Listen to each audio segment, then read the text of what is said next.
Hello, this is HK Laser Training Center.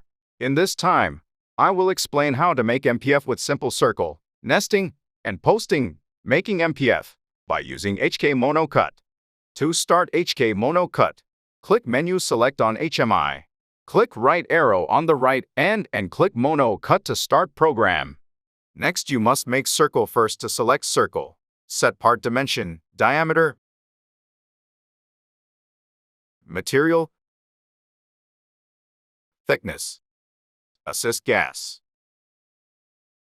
and check starting point, cut direction, lead and spec. After that, click select to show part on the right side. Now select equipment door type, S or L, and input nesting count, nesting direction,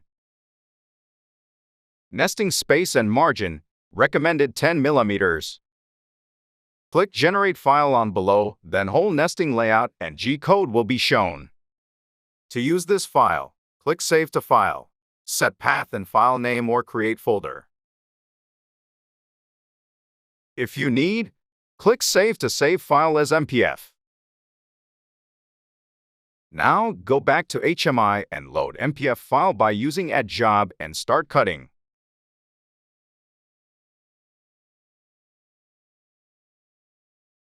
Thank you.